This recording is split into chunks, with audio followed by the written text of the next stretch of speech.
If you're going to give that responsibility to another person, you need to know that it's someone you can trust. They're going to be reliable, they're going to follow through, and they're going to have the fortitude to actually say, this is what she wanted. Doesn't matter what I think, this is what she wanted.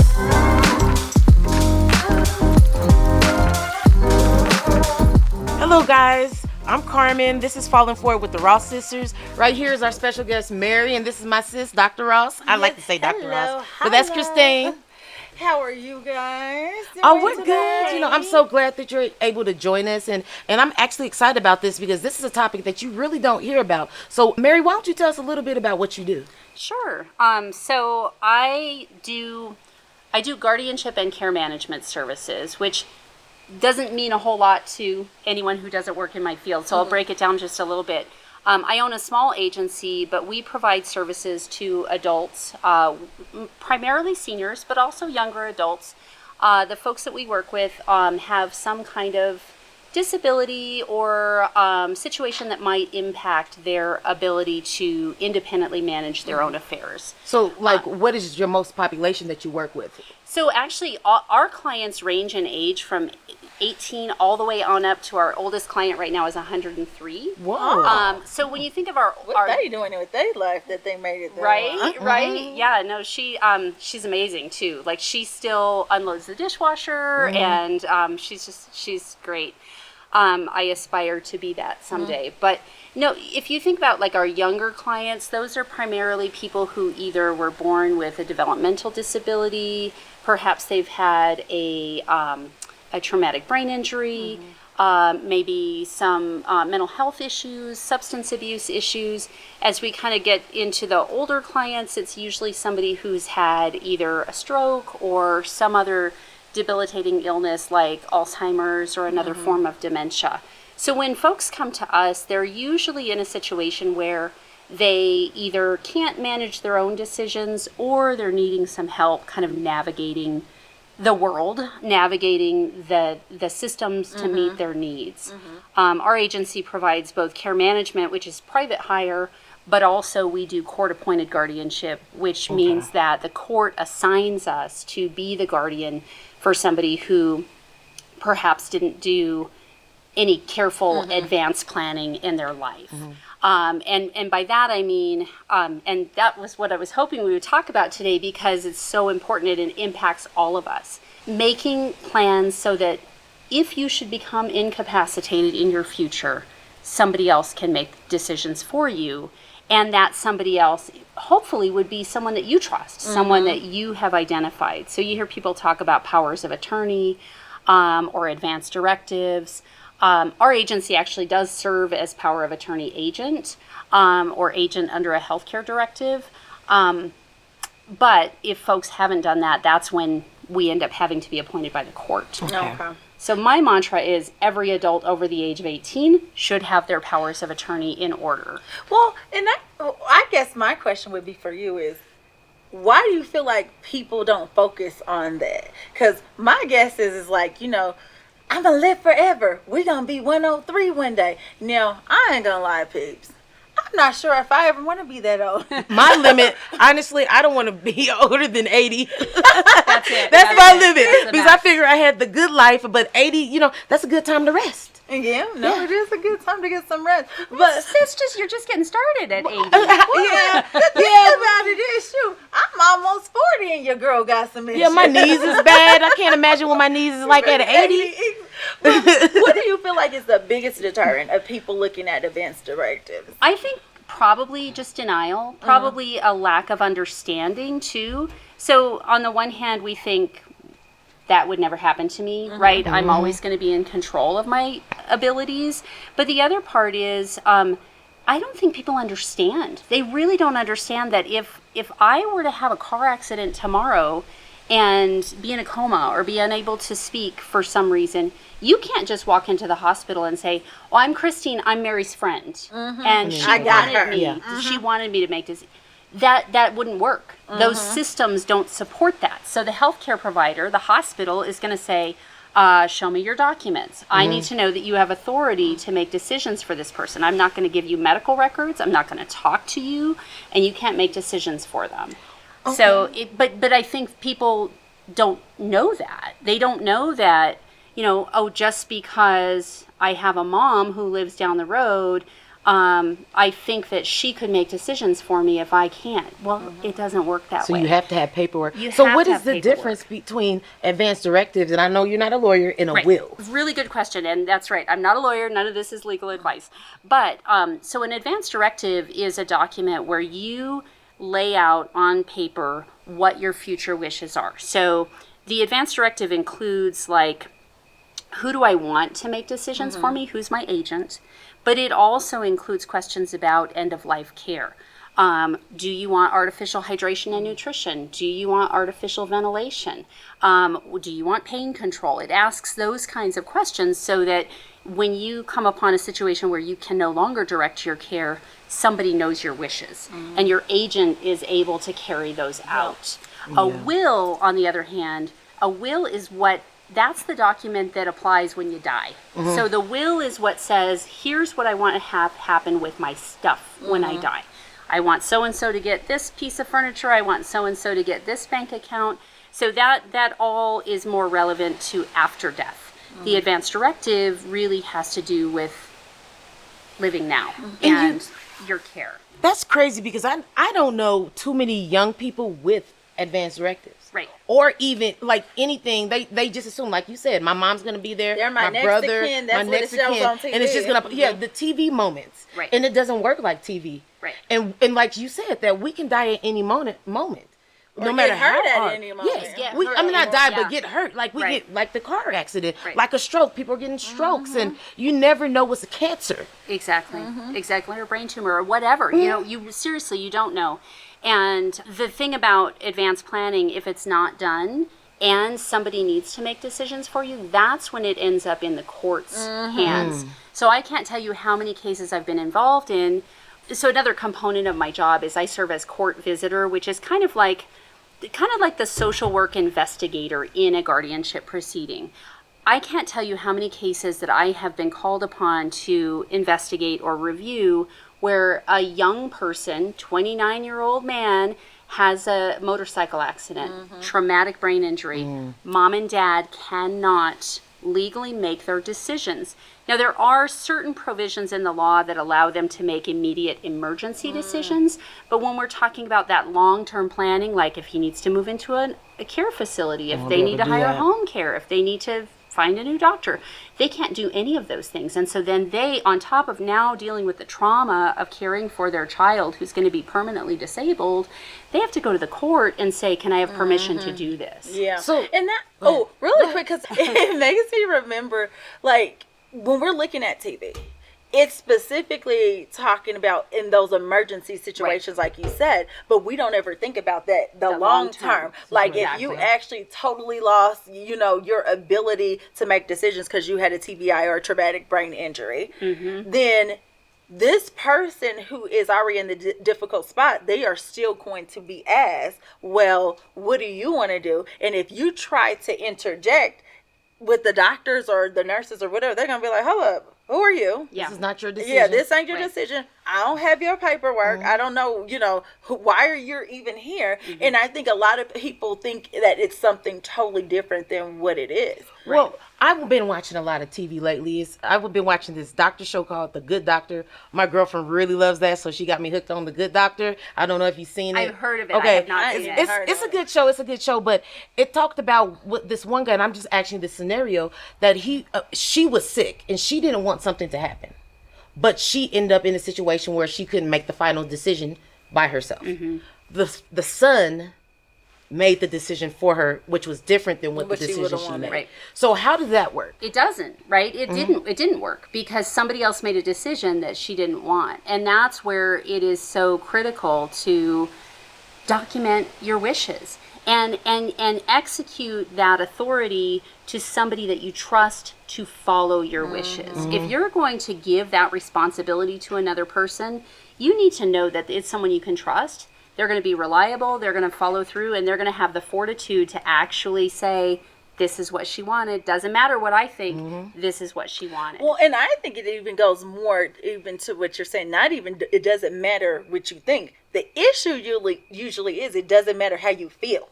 Yeah. Because this is a Yep. person you're looking at that love. you typically love. Right. You're like, I can't lose them. I don't want this to happen or that to happen.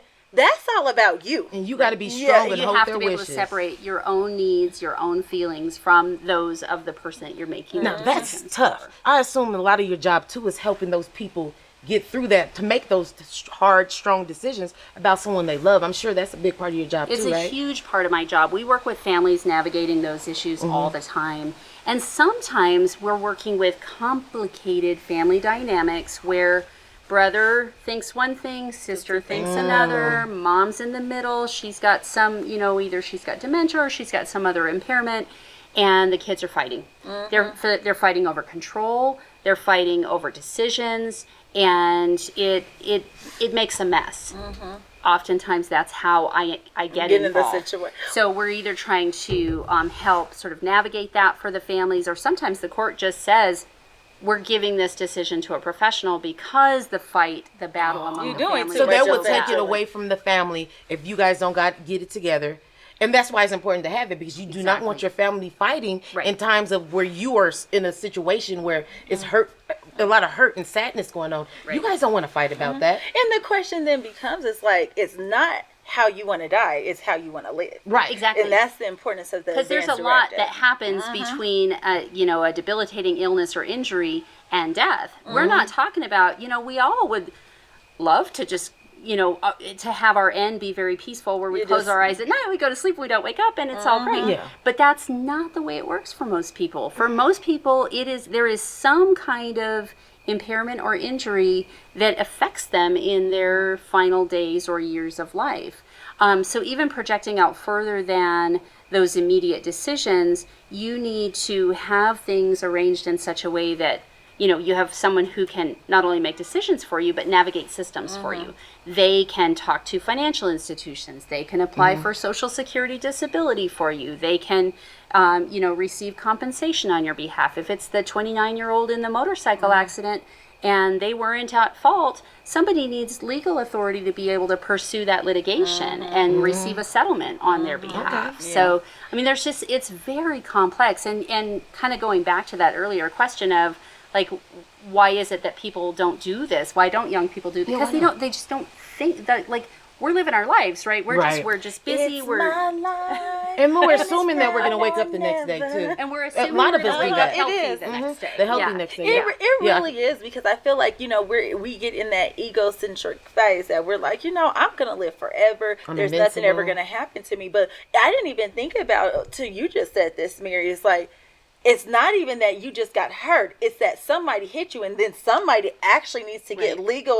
legal counsel for you, so that they can go ahead and resolve the person who hit you, so that hopefully will also help with your care. And I think Exactly. the other thing that pops in my head when we discuss this is the fact you're actually helping your loved ones out. Yeah. Like, It is.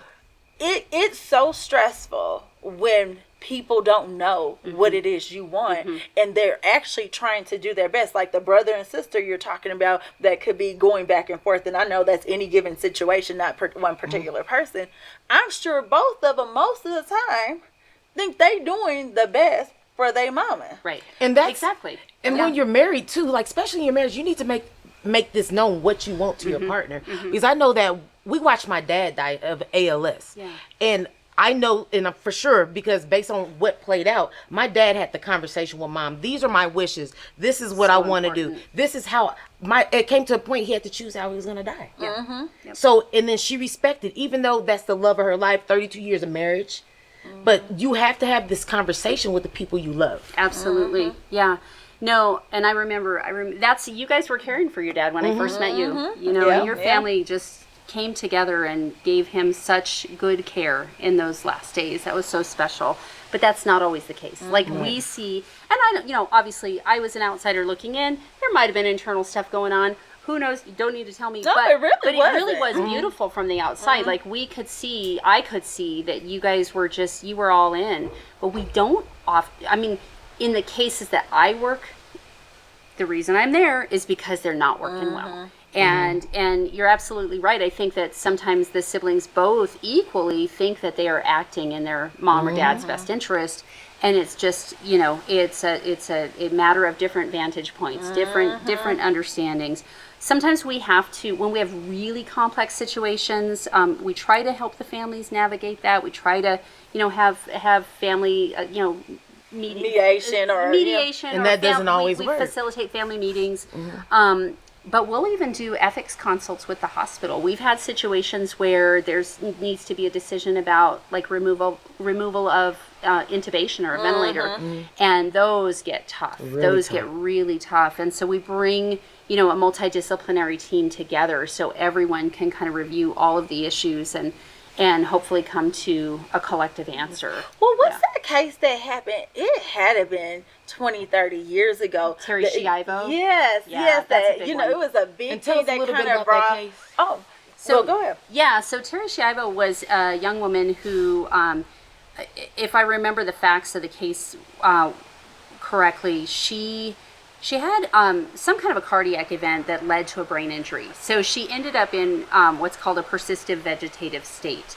So she was, she was awake in the sense that she could open her eyes, she could kind of turn her head, but she was non-communicative, she was nonverbal, she relied on a feeding tube, and she was at a place where decisions had to be made. Her husband, she had no documents either. She had never done powers of attorney. She'd never, allegedly, she had expressed her wishes verbally, but they were never done in writing. And so when it came down to making a decision about discontinuation of the feeding tube, her parents Stepped in against the husband. The parents wanted the feeding tube to remain. The husband wanted it to be pulled. And they were both kind of saying opposite stories. Like the husband was saying, she told me she never would want to live like this. The parents were saying, no, she would want to be kept alive at all costs. She wants us to do everything. And there was a real battle. There were a lot of sub stories in that. I think the husband was having a relationship with somebody else, and all of that came out, and then it became very political. I think that it was in Florida, I believe, the governor at that time, and so it became kind of a pro-life issue, and so it was really the tragic thing. From my perspective, is that it all played out in the public's in the public arena. It was for a while that it went time. It was a long time, and I remember them seeing them on the news going to court and all this other stuff. And I think it's just sad because we could have prevented that. And when I say we the person who gets the advance directive, if she had signed something, I mean, because of the work that I do. These are discussions I have all the time, and these are discussions I've had with my family. And like you said, your dad was able to clearly express that to your mom. It's so valuable. But if you have one little rift in the family, and then it's over, and it's not written down, then, because I could have had a problem with it, right? And then that could have been an ugly situation. Then we have to go to court. So when it comes to advanced directives, is this what the doctor asks you? Do you have the living will? So it's a living will. Is the same thing? Or? They used to call it a living will. It is legally. Is it? It's technically, it's no longer called a living will. It's called an advance directive, and I don't know if that's different in other states, but I know here in New Mexico we call it an advance directive. But it's essentially the same thing. So you just write it, and I know this is just a piece of paper they give you that I've seen, and I just fill it out, write it, and it's just simple, easy peasy. Then you're done. Right. And who keeps that? Well, you would want to keep a copy for yourself. You'd want your doctor to have a copy.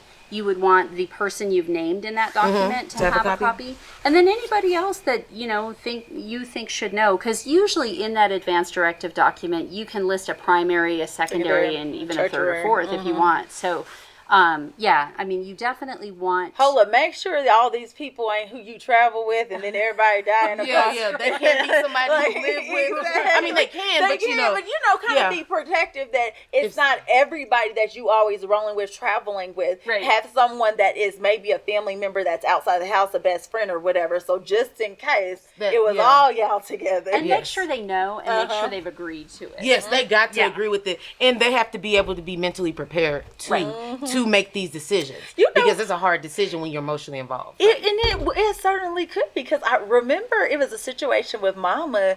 Her friend put her on the alarm, asked someone to call if the alarm comes off.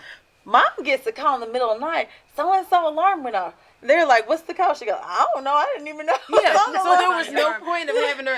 We didn't know the password, the code. No. Now, we did drive down there and see And she was okay. Apparently, she was coming out It was looking like Ambien. The Walking Dead. It was but Ambien, Ambien was the culprit, and she was healthy. But with Yes. that being said, in that situation, it's just like, I got the police calling me in the middle of the night. Don't know what to So-and-so's do. house alarm went off, and you put me on a list of what again? Like, why am I on this list? So we actually experience that pretty regularly, at least 2 or 3 times a year. I will get a call from a hospital or a neighbor or a friend who says, you are the power of attorney for my friend. And I'm like, Who is that And again? they don't even know. who is your friend? So unfortunately, sometimes when people are doing their advanced planning documents with their attorney says, oh, you've got to have a healthcare agent. Go ahead and name Mary's agency. Go ahead and just put that down. And then they don't call me.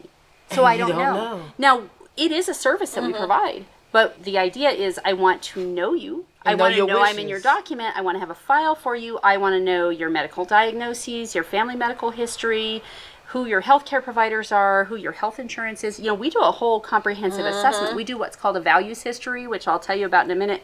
We do a social history. And then we have this file and we're ready. So if we get that call that somebody's in the hospital or they've, had an accident. You got everything you need. We're ready. But every once in a while, 2 or 3 times a year, I get one of those calls where it's like, or from the mortuary, so-and-so died and you're their power of attorney. I'm like, What to do? don't know that person. So I can come now to you and set that up? Yeah. And no matter if you're 18 and older, find somebody to set you up. Find So somebody somebody. like you. And what is, Exactly. you said your title again? Could you repeat your title again? So our agency does guardianship and care management. Okay. So that would be more under the care management. Okay. It's, healthcare surrogacy. We make medical decisions for people. Well, and actually, before we even hop out of this episode, I am very interested in this values thing. So yes, tell the us about values it. history. Yeah. So the values history, it's not a legal document, but it's a tool for decision making. And we like to do the values histories with our clients because it helps us to step into the shoes of the person for whom we're making decisions. So if they can't talk anymore, it goes beyond that, like artificial hydration and nutrition, those questions that are on the advanced directive. It actually goes into like, what are your religious beliefs? What's important to you when you're dying? Who do you want with you when you die? Who do you not want with you when you die? Where do you prefer to die? Would you like a priest to pray with you? It goes into a lot of more like deeper, more spiritually relevant or just kind of emotionally and personally relevant questions about the end of your life. And it's not just end of life care. It could be months or years leading to the end of your life. If you are to develop some kind of debilitating condition, whether that be a stroke, a heart attack, a dementia, what are your values? What's important to you? It doesn't matter what my values are, other than, I should have a value of caring about somebody else's values. But I really need to be able to step into that person's shoes. And so the values history enables me to do that. In my family, we've all done values histories. Like we've done that and shared those with each other because that's really, so I encourage families to do that. I'm always happy to share those documents too if you ever want. I am. So we can set a family meeting. We're going to go meet Mary and bring the whole family and set that up so we can have that understanding. Right? Let's talk about death. Yes. Let's talk. How do you bring that up? Yeah, how do you say that? Yeah. Well, it's a sad conversation to have. Like if I die, but it's important. It's important, and the thing is, it's important to have that conversation at least once in your life, but probably once every so often. Because our values change. Yeah, you're right. Because I remember originally Daddy had wanted to get cremated, and he changed his mind at the last minute and said he wanted to be buried. Yeah, yes. That's the other important thing, and we talk about that in the values history too. Like post-death, what's important? Would you want burial? Would you want cremation? Do you want an obituary run in the paper? Do you want a funeral service? Listen, Do you want I'm a a big religious dig. service? Yeah, That's my how I theory feel, but- is that Yeah. the funeral and all that stuff is for the living, not for Right. the dead. Right. But and it's really important, you guys, that you find someone to do your advanced directives with, so there will be no confusion when it comes to those sad moments, those hard times when you can't make the decision yourself. So I suggest that you guys find somebody. And is there like a website we can get some more information about this from you, or can you point us somewhere that we can? And if somebody wants to investigate it more. Yeah. Yeah, I mean, certainly you could come to my website, which is www.marygalvezguardianship.com. But also there are other resources. Compassion and Choices is a really great resource with respect to end of life care. Well, and I think with that being said, it's like we all do have to be considerate of what we do with our lives. And I feel like, especially for minorities, I feel like we're very neglectful at times of making sure we don't die intestate, which means without a will, that we have advanced directives, that we have insurances and stuff set up so that our families can kind of go in peace and do what they need to do and mourn without fighting with everybody. So I think we have to do it as an action of love to the people that we love. That's such a good point. So we can get, we can kind of just push all this stuff through. But we really appreciate you being here. Yeah, I could talk about this all day. Yeah. Very valuable. You're like, that's what I do. That's what I do. So thank you guys so much for joining us, for leaning forward with the Ross sisters. We thank so much for leaning forward. Leaning forward. Falling forward. I thought they changed like, the name. listen, I like leaning too. Yeah, me too. Leaning, like that. falling, whatever. Falling forward with the Ross sisters. Thank you so much to Mary for Thanks coming for talking having to us me, about guys. this. Thank you. We're going to have you again. Maybe that we can shoot the breeze about something else. Yeah, absolutely. So get your advanced directives. Exactly. Get your Amen. stuff done. Yes.